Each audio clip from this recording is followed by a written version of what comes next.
Good morning everyone, welcome back. आज हम अपना next chapter 3, the name of the chapter is my mother, इसको समझने वाले हैं, इसको एक्सप्लेन करेंगे, इसके एक्सरसाइजेस देखेंगे।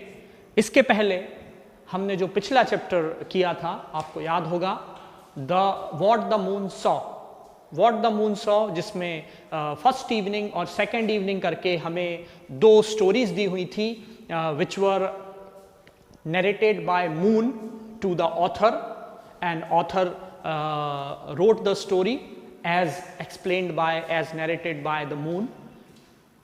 उसके कुछ एक्सरसाइजेस हमने पिछले वीडियो में सॉल्व की थी, and some of them are still remaining. Today we are going to solve those exercises, then we will start this chapter, my mother.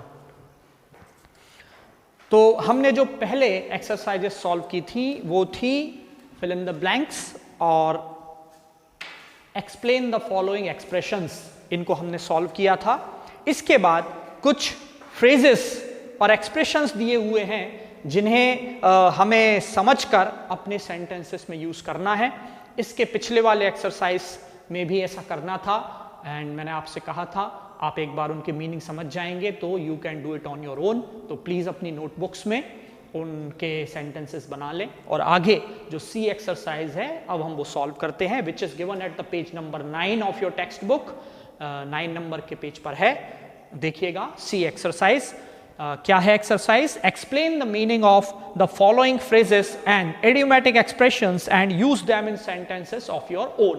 तो ये आपकी एक्सरसाइज है। इसमें कुछ वर्ड्स हैं, एक लिस्ट दी हुई है, 7 वर्ड्स इसमें या एक्सप्रेशंस इसमें दिए हुए हैं। उनका हमें एक मीनिंग या दूसरे वे में उसको कैसे लिखा या कहा जाएगा वो हमें बताना है। पहला वर्ड जो दिया हुआ है वो है over and over again. It is over and over again. Over and over again हम कब बोलते हैं या कब लिखते हैं? जब किसी चीज को रिपीट किया जाए। तो इसका दूसरा जो मीनिंग होगा वो क्या होगा? रिपीटेडली। ध्यान रखें, I am not writing it, it's repeatedly. Second one is after all. Second one is after all. After all का मतलब आप जानते हैं क्या होता है? आखिरकार, जिसको हम कह सकते हैं फाइनली। तो फाइनली इसका एक्सप्रेशन का मीनिंग हुआ। Next word is given, next expression is look in. Look in means होता है सर्च करना, खोजना, तो वो होगा सर्च। फिर दिया हुआ है to and fro. To and fro जिसका मतलब होगा बैकवर्ड्स एंड फॉरवर्ड्स, आगे पीछे आना जाना या किसी काम को करना, मूव करना आगे पीछे, तो वो क्या होगा? Backwards and forwards. इसके बाद दिया हुआ है GLIDE AWAY, glide away. Glide away का मीनिंग होगा यहां पर इस चैप्टर के according feeling excited. Feeling excited. And the next is at random. At random, आप जानते हैं रैंडम क्या होता है, आप इस वर्ड का फ्रीक्वेंटली यूज करते होंगे व्हाइल टॉकिंग टू समवन, कि किसी चीज को मैंने रैंडमली सेलेक्ट किया है, तो आप समझ गए होंगे। विदाउट अ पर्टिकुलर एम और पर्पस, बिना सोच के, बिना डिसाइड किए हुए कुछ भी सडनली रैंडमली उसको पिक कर लेना, यानी विदाउट पर्टिकुलर एम और विदाउट पर्टिकुलर पर्पस, ये होगा at random. And the next is insight. INSIGHT, insight. Insight का मतलब होगा इन व्यू। इनसाइट का एक्सप्रेशन का मीनिंग निकलेगा इन व्यू। तो ये था हमारा सी एक्सरसाइज। इसके बाद आप देखिए डी। क्या है D exercise? In the following search the word that does not mean the same thing as the basic word. यानी हमें एक तरह से देखा जाए तो we have to pick out the antonym और the opposite word from the given words. पहला वर्ड दिया हुआ है इंजंक्शन। इंजंक्शन का इन 4 ऑप्शंस में से क्या राइट आंसर होगा? ओपनिंग। इसके बाद सेकंड है डिस्मे। डिस्मे का मतलब होता है निराश करना, हताश करना, कमजोर कर देना, तो उसका अपोजिट होगा डी, एक्सपेल, क्योंकि बाकी आप देखिए डिस्करेज, डिसहार्टन और डिप्रेस का लगभग सिमिलर मीनिंग हुआ, जो डिस्मे का होता है, एक्सपेल का अलग मीनिंग है। Third word is quench. Quench आप वैसे जानते हैं थ्रस्ट के रेफरेंस में, कॉन्टेक्स्ट में यूज होता है। क्वेंच मीन्स होता है प्यास बुझाना। यहां पर क्वेंच का अपोजिट हम देखें, क्वेंच के सिमिलर देखें तो सेटिस्फाई, स्लेक, सैशिएट, ये सब सिमिलर जैसे हैं। अलग क्या है? शेक। तो थर्ड का आंसर होगा बी, यानी शेक। इसके बाद क्वेश्चन आंसर्स हैं जो आपको पीडीएफ के फॉर्म में आपके व्हाट्सएप ग्रुप पे भी मिल जाएंगे। काफ़ी आसान भी है, जैसा हमने चैप्टर को समझा उसके बेस पर भी आप खुद अपने शब्दों में in your own words you can write the answers. इसके बाद कुछ एक्सरसाइज और हैं जिसमें हमें प्रीपोजिशंस फिल करना है। आप जानते होंगे वेरी वेल कि प्रीपोजिशंस क्या होती हैं। आप जानते हैं इंग्लिश लैंग्वेज में 8 पार्ट्स ऑफ स्पीच होती हैं, जिनमें से एक प्रीपोजिशंस होते हैं। प्रीपोजिशंस कहाँ यूज होते हैं? They are used to show position और मूवमेंट, ऐसा हम कह सकते हैं। यहाँ 10 हमें सेंटेंसेस हैं जिनके ब्लैंक हैं, उनमें हमें राइट प्रीपोजिशन को फिल करना है। पहला देखिए, Ramesh was lying blank the sofa reading a book, तो यहाँ पर आएगा ऑन। सेकेंड में आएगा एट। थर्ड में आप देखिए एक प्लेस का नाम दिया है, there is a temple blank the top of the mountain, तो वहां पर आएगा at the top of the mountain. Then fourth है the man was standing blank the courtyard, यानी इन द कोर्टयार्ड। आप जानते हैं जब कोई एक प्लेस आपके सराउंडिंग होती है तो वो इन होता है। फिफ्थ है I read about the rocket launchers blank a magazine, तो वो होगा इन अ मैगजीन। सिक्स्थ में भी एट आएगा क्योंकि प्लेटफॉर्म एक प्लेस है, तो एट आएगा। सेवंथ में आएगा his coat came down well below his knees, below वहां पर आएगा। एट्थ है I am going blank Bhopal next week, I am going to Bhopal next week. Ninth is the mechanic is standing blank the car, तो वहां पर आएगा near the car. और 10th आएगा इन, क्योंकि सेंटेंस क्या दिया हुआ है, the bird is blank the cage, तो यानी इन द केज। इस तरह से ये एक्सरसाइज है ग्रामर वाली जो प्रपोजिशंस है। बाकी हम कुछ अलग वीडियोस में ये सारे पार्ट्स ऑफ स्पीच को समझेंगे तो आपको और बेटर वे में ये समझ में आएगा।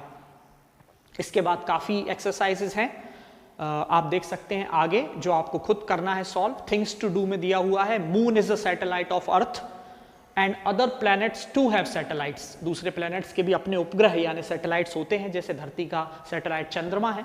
तो आपको फाइंड आउट करना है कि कौन से ग्रह के कितने सैटेलाइट हैं। जैसे हम अर्थ का देखें तो अर्थ में सैटेलाइट में येस और नो दिया है कॉलम में, तो वहाँ येस आ जाएगा और हमारा एक सैटेलाइट है मून है। इसी तरह आप देखें तो जैसे मरकरी हुआ, मरकरी का कोई सैटेलाइट नहीं है तो वहाँ नो आ जाएगा।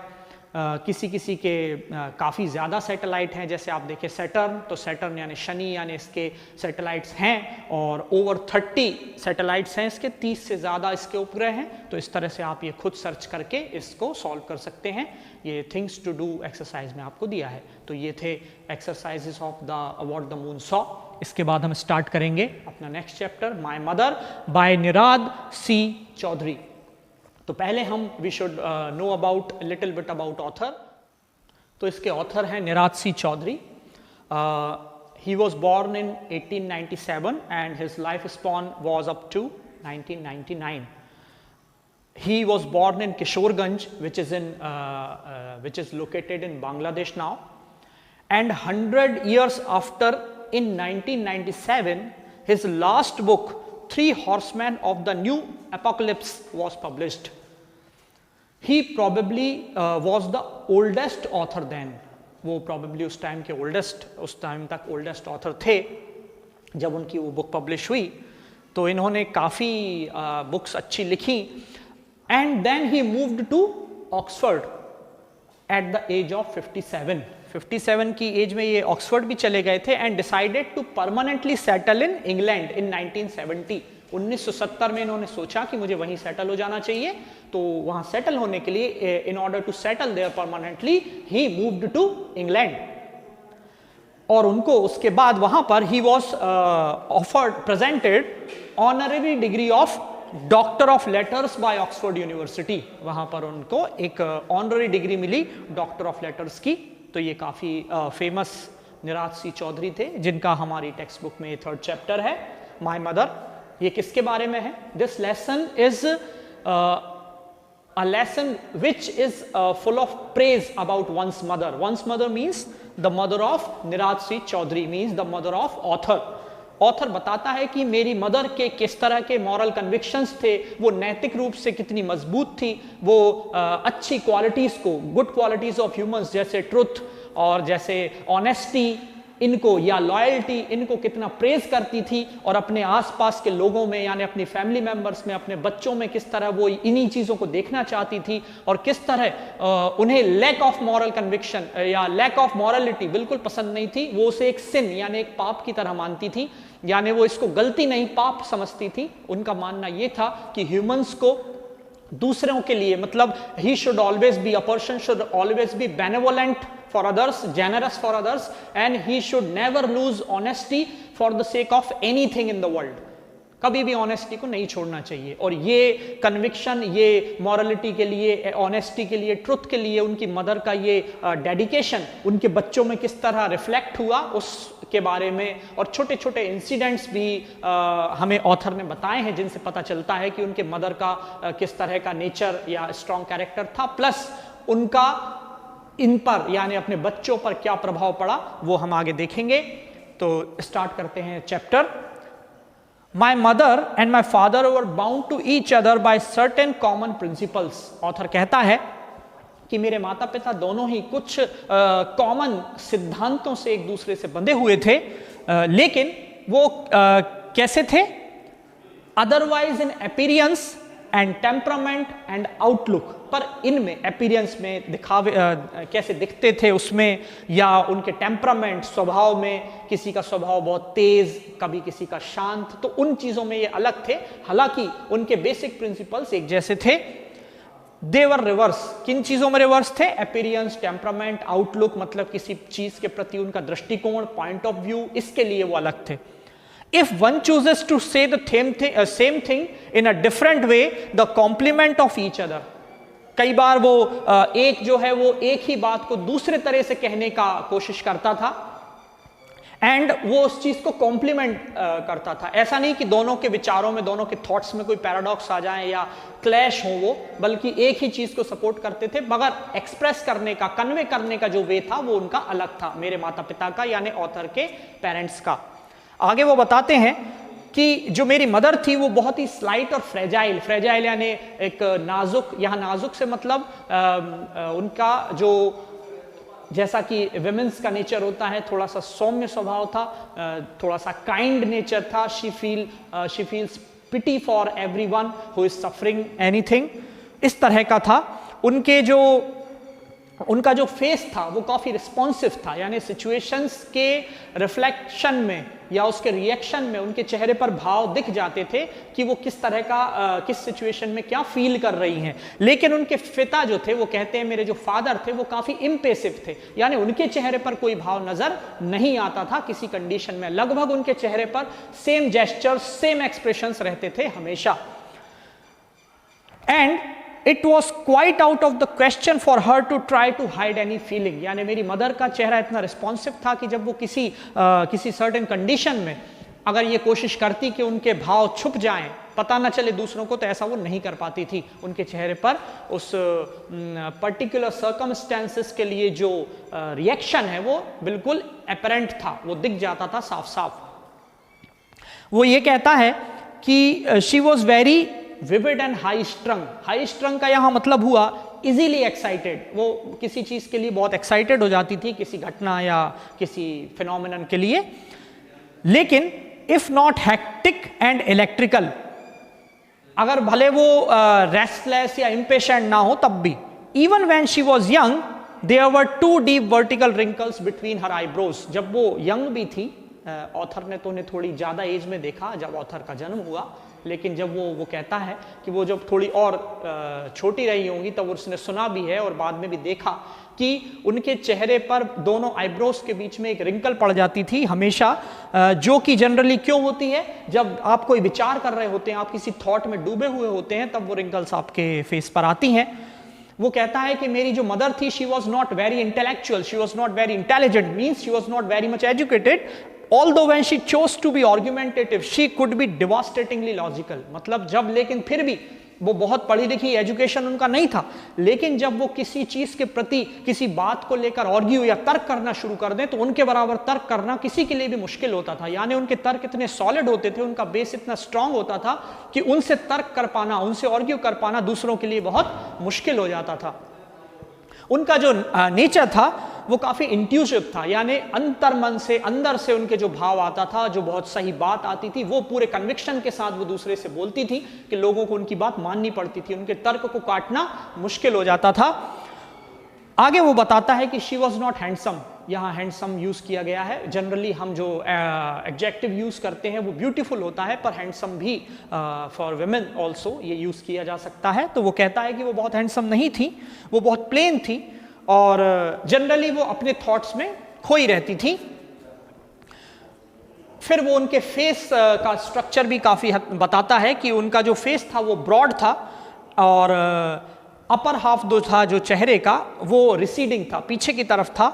उनकी जो आईज थी दे वर वेरी लार्ज और उनकी जो नोज थी इट वाज वेरी प्रोमिनेंट। और उनके जो चेहरे के ये जो एक्सप्रेशंस वो बताता है, वो बताते हैं कि वो बहुत ही ज्यादा अलर्ट थी, अनस्लीपिंग अलर्टनेस, मतलब वो नींद में भी अलर्ट रहे, इतनी ज्यादा अलर्ट थी किसी भी चीज के लिए। और उनके चेहरे पर एक काइंड ऑफ ऑनेस्टी भी दिखाई देती थी, वो बताता है। And openness and goodness and generosity, दूसरों के लिए उदारता, अच्छाई, ईमानदारी, ये सब उनके चेहरे पर, ये भाव भी, अलर्टनेस के साथ ये भाव भी दिखाई देते थे। वो कहता है लेकिन फिर भी कहा जाता है अपीयरेंसेस आर डिसेप्टिव, जो बाहरी दिखावा या जो छवि होती है, जो इमेज होती है, जो चेहरे के भाव होते हैं, उनसे किसी व्यक्ति को पूरी तौर पर नहीं जाना जा सकता। उसके अपीयरेंस डिसेप्टिव होते हैं, यानी छल करने वाले होते हैं। मतलब कोई व्यक्ति अगर किसी तरह का दिखाई देता है तो जरूरी नहीं है कि वो वैसा हो, कुछ अलग भी उसका नेचर हो सकता है। उनका फेस इतना जो सॉफ्ट था या बहुत ही वो जेनरसिटी उनके चेहरे पर दिखाई देती थी और बहुत रिस्पॉन्सिव था। वो कहता है कि फादर से अपोजिट उनका चेहरा था, फादर का इम्पेसिव था, उनका रिस्पॉन्सिव था। तो वो कहते हैं कि कभी, ऑथर बताता है कि कभी उनके चेहरे से ये झलकता नहीं था कि वो इमेंसली स्ट्रेंथ है उनके अंदर, इमेंस स्ट्रेंथ है उनके अंदर, बहुत ज्यादा ताकत है, खासकर मॉरल कन्विक्शन की, नैतिक जो शक्ति होती है, अपने सिद्धांतों पर अड़िग रहने की जो शक्ति होती है किसी भी कंडीशन में, वो उनके पास बहुत ज्यादा थी और उनके चेहरे से ये बात समझ में नहीं आती थी। कई बार वो बताता है कि वो इतनी ज्यादा अपने मॉरल से, अपनी नैतिक चीजों से इतनी ज्यादा जुड़ी थी कि वो नॉर्मल जो वुमेन्स होती हैं, खासकर इंडिया जो हमारी कंट्री के कॉन्टेक्स्ट में कहा जाए तो उनकी तरह नहीं थी, वो उनसे थोड़ी डिफरेंट थी। वो कहता है कि मान लीजिए एक एग्जाम्पल कि अगर किसी लेडी का, किसी वुमेन का कोई बच्चा अगर गिर जाए तो वो क्या करेगी, बहुत she would give out a hideous scream, वो बहुत ज्यादा एकदम से चीख पड़ेगी बिना ये जाने कि बच्चा कैसा है, उसके पास क्या है, और उसके सर को बहुत जोर से घिसने लगेगी। जैसे उसके सर पे चोट लग जाए तो बहुत जोर से वो इंडियन लेडी उसके सर को बच्चे के घिसने लगेगी और वे ऑफ मॉर्निंग, यानी एक शोक प्रकट करेगी, एक दुख शो करेगी। पर वो कहता है मेरी मदर के एक्सप्रेशंस या उनके पोस्चर्स या जेस्चर्स ऐसे बिल्कुल नहीं थे।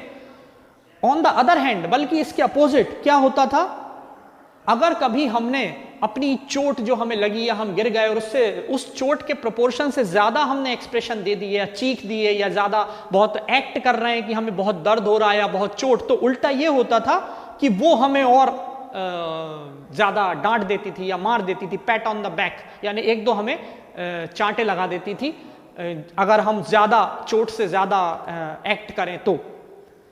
और वो आगे कहते हैं कि लेकिन उनकी ये जो मॉरल कन्विक्शंस थे ये इसलिए नहीं थे कि she was cruel towards other people और चिल्ड्रन, बल्कि उनकी नैतिक सिद्धांत जो थे वो ये कहते थे कि नहीं, किसी भी कंडीशन में अपना जो सेल्फ प्रिंसिपल्स है उनको लूज नहीं होने देना चाहिए। और यही चीज ऑथर कहता है कि हमारे अंदर अपनी मदर की वजह से आई।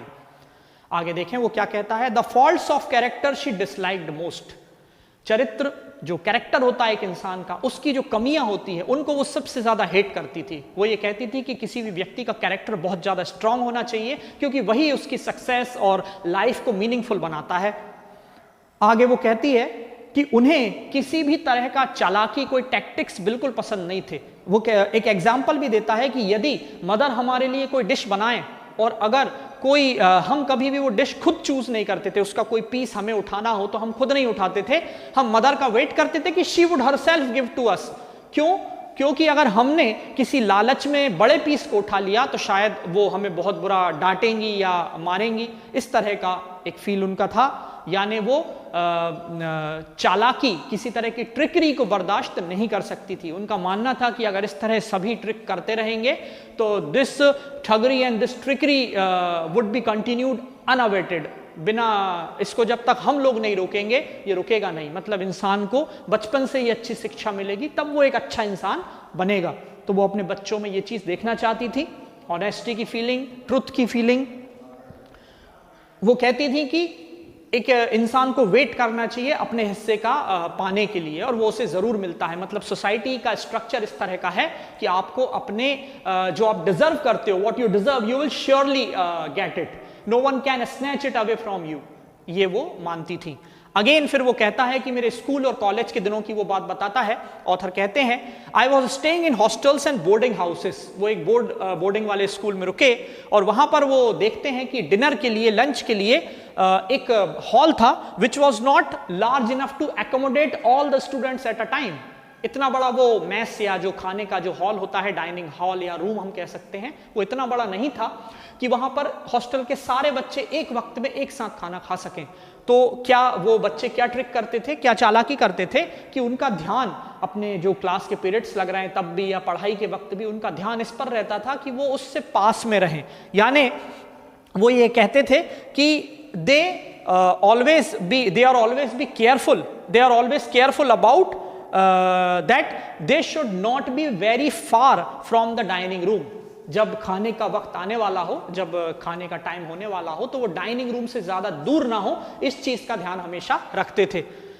लेकिन इसको भी उनकी जो मदर हैं वो अप्रूव नहीं करती थी। हालांकि वो हॉस्टल में था तो वहाँ मदर का जो ओवरलुक थी वो तो वो नहीं कर पाती थी, चौकसी या सुपरवाइज जो भी कह सकते हैं हम, वो नहीं करती थी। पर वो मदर का जो उनके अंदर शिक्षा थी, जो कल्चर उनकी मदर ने उनके अंदर डाला हुआ था, उस वजह से वो कभी ऐसी चालाकी वो कहते हैं कि नहीं करता था मैं।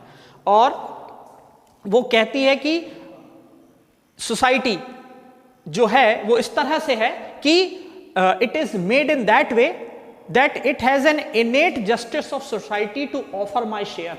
मेरा जो हिस्सा है वो सोसाइटी के द्वारा मुझे मिल जाएगा अगर मेरे अंदर सब्र है, पेशेंस है, अपनी बारी आने का जो मेरे अंदर हिम्मत है उसका वेट करने की, तो मुझे अपना हिस्सा मिल जाएगा। तो वो ये चीजें बिल्कुल पसंद नहीं करती थी कि किसी फायदे के लिए आप कोई ट्रिक करें।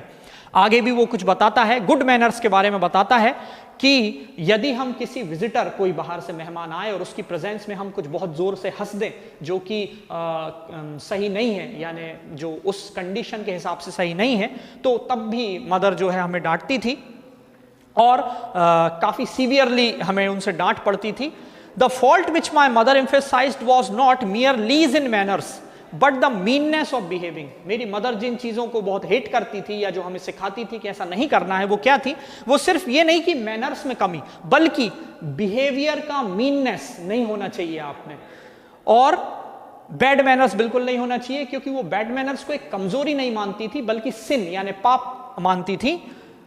और वो कहती थी कि इंसान को कोड ऑफ सोशल बिहेवियर के अकॉर्डिंग काम करना चाहिए। भले वो पढ़ी लिखी नहीं थी पर कल्चरली वो इतनी स्ट्रांग थी, इतनी सिविलाइज्ड थी, और यही वो अपने बच्चों में देखना चाहती थी।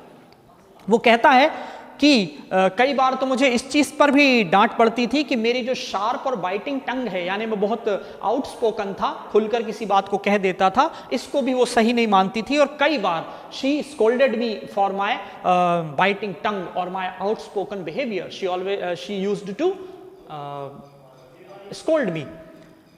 वो कहता है कि मैंने क्या किया, आई डिफेंडेड माई सेल्फ। मैं इस चीज के लिए मदर को बताता था कि मैं अपने आप को डिफेंड करता था कि मैं ऐसा नहीं हूं, मेरा जो बोलने का रीजन है वो ऐसा नहीं है कि मेरा ऐसा नेचर है, बल्कि वो कहता है, वो अपने मदर को बताते हैं कि आप देखिए, मैं जब जरूरत होती है तभी ऐसा बोलता हूं। I never speak harshly of underdog. मैं जो डाउन ट्रोडन लोग हैं, जो परेशान लोग हैं, जो सफर कर रहे हैं, उनको मैं कभी इस तरह से नहीं बोलता हूं। जहां जरूरत होती है या उस तरह के लोग होते हैं who deserve this kind of tone of speaking, उन्हीं से मैं इस तरह से बात करता हूं। इस तरह से मैं, जब भी मदर मुझे डांटती थी तो मैं डिफेंसिव मोड में आके उन्हें ये जवाब दे देता था। पर वो फाइनली ये बताते हैं कि एक इंसान का जो कल्चर्ड और सिविलाइज्ड नेचर होता है वो उनके बच्चों में ट्रांसफर होता है, and it is carried out from generation to generation, और वो स्ट्रांग रहते हैं मॉरली भी, उनका कैरेक्टर भी, और इस वजह से वो काफी सक्सेसफुल होते हैं। और हम देखते हैं कि निराज सिंह चौधरी एक काफी सफल ऑथर रहे और वो इसका बहुत बड़ा alliance share he gives to his mother, the credit he gives to his mother. तो ये था my mother chapter 3, Neeraj Singh Chaudhary. Next video में हम इसका आगे के एक्सरसाइजेस को सॉल्व करेंगे। Till then, thank you very much and do maintain your notebook. Thank you.